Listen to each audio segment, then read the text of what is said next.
Red light turned on. Red Chase in gate 2, last favourite of the day. Stand by, racing. Red Chase away fairly. His sister Paddy was away brilliantly. Natchez rolling forward, likewise Trommelslagen.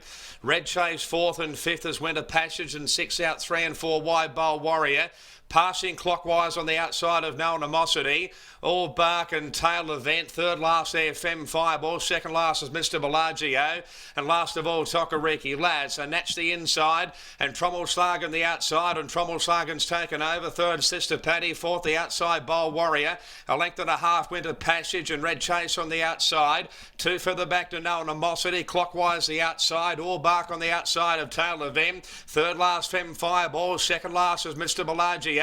Last of all, Tokariki Lad inside the 600 metres marker. Trommelslagen by a length and a quarter from Natch and Sister Paddy. Easing out 3 wide to go forward, Bowl Warrior. Red Chase on the outside of Winter Passage. Femme Fireball taking closer order, and No Animosity is over on the inside. Heads up, turn for home. Trommelslagen still the leader from Natch and Bowl Warrior. Red Chase on the outside. Winter Passage is the next one, and Femme Fireball and Mr. Bellagio down the outside. Bowl Warriors grab the lead on the outside though. Femme Fireball claims it with Mr. Bellagio. Femme Fireball's in front near the line and punched out. Femme Fireball to face Mr. Bellagio. Bowl Warrior holds third. Photo 4. Tail Event clockwise. All Bark. Winter Passage followed further back in the field by Tokariki Lad. Then Red Chase and Trommelslagen, and Natch towards the back of the field. So Rob Heathcote with 3 runners, and the shortest of the 3 in the market, Femme Fireball, is back by around about 3/4 of a length over Mr. Bellagio, and we see Bowl Warrior White Colours gets third. Tail Event's over on the inside there. Clockwork with the blue blinkers, and then Auerbach green cap. Tokariki Lad the widest runner. Winter Passage red cap the rails there. So Femme Fireball, she really got the right speed. Her stablemate was stamped urgent, as he usually is, Trommelslagen, and he had a fair bit of speedsters up there with him. So they went crazy in the early part like Oakley Platers, and that set it up for a back marker. And it was Adin Thompson just curling the mow on Femme Fireball. And she's finished brilliantly down the outside to get up and score. A la what she did as a 3-year-old. I remember she put together a succession of victories running a similar pattern to that, back in the field and really storming home late. Adin Thompson, he sort of doesn't miss him. He's a very, very strong rider. You can see these horses from back in the field starting to close, but all too late. Sam, it was all about Femme Fireball.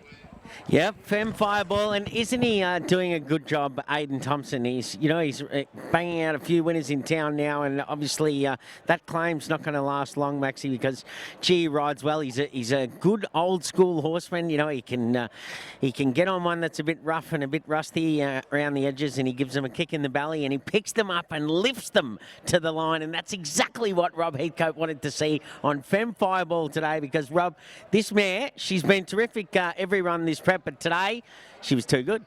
Well, I think Sammy, just coming back here to Doomben, I mean, she's one of these horses that perhaps is better suited here to Doomben. I mean, seemingly she gets back and she's a run-on style of horse, but the way the races have been run hasn't suited her. 2 races, they walked, she got back, she could win. But today, there was genuine tempo in the race with 2 or 3 leaders in there, and young Adin, I told I think he was back near second last. I said, don't panic, mate.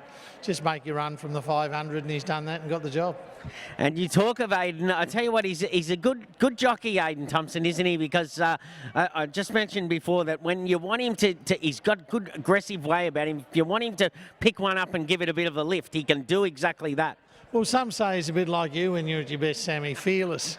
And that's what I like with this young kid. He's just got no fear. He'll take gaps. He listens. You know, he's a kid that's going places.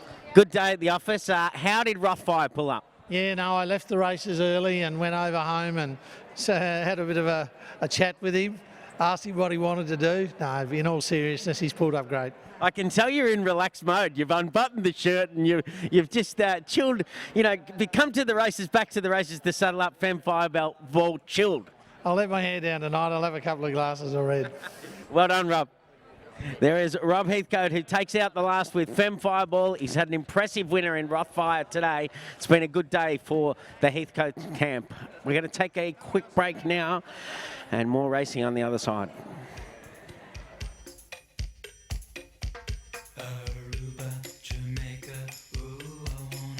And Adin, gee, you gave that a good ride. You really picked her up and lifted her over the line.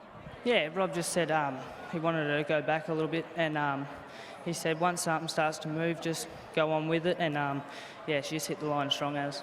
You're racking up these city winners. Yeah, no, it's getting good as long as they keep coming. Well done, Adin. Thank you very much, mate.